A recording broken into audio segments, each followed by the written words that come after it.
भारतीय इतिहास, खासकर मध्यकालीन इतिहास में बलबन एक ऐसा सुल्तान था जो सबसे अधिक इतिहास में, खासकर सल्तनत इतिहास में अपना एक अलग मुकाम बनाता हुआ नजर आता है। बलबन एक गुलाम था, गुलाम के बाद खान बना, उसको उलुग खान की उपाधि दी गई थी।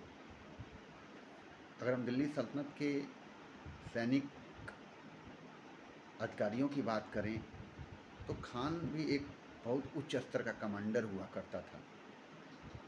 खान के अंडर में 10,000 की सेना रहा करती थी और बलबन को उलुग खान की उपाधि मिली थी। बहुत बड़ी उपाधि थी, ये दास वंश में दी जाती थी उलुग खान की उपाधि।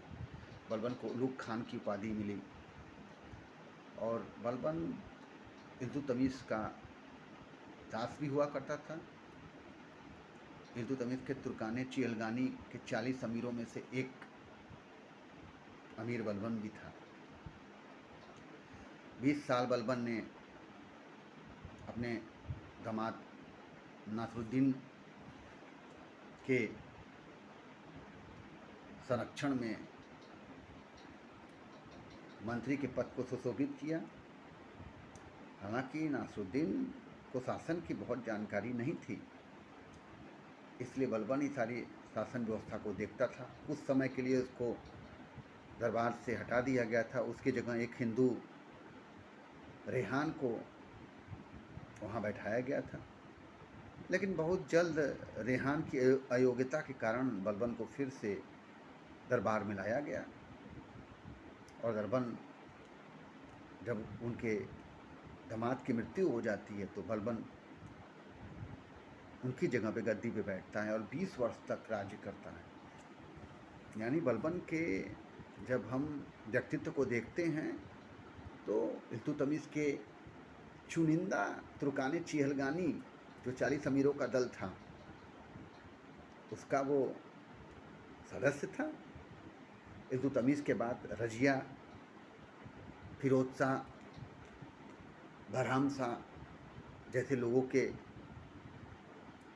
अंडर में उसने उच्च पदों को सुशोभित किया और जब अपने पुत्री की शादी उसने नासरुद्दीन महमूद से की तो खुद वो सुल्तान का ससुर बन बैठा, मंत्री बन बैठा।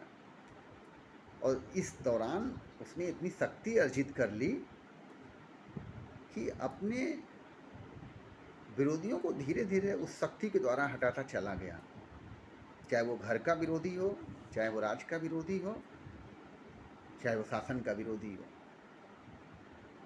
और इस 20 सालों में बलबन ने अपने व्यक्तित्व को उभारा, प्रशासनिक व्यवस्था को संभाला।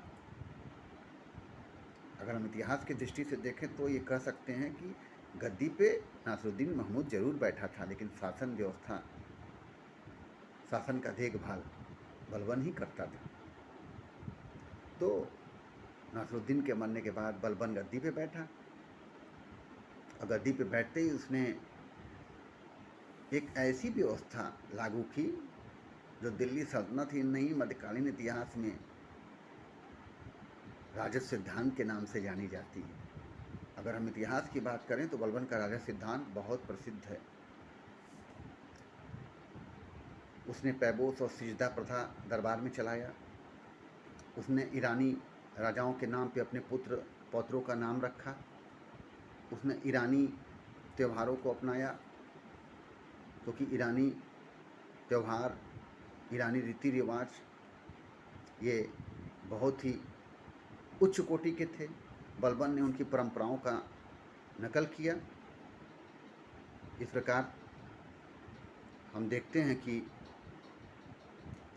बलबन ने राजस सिद्धांत अपने दरबार में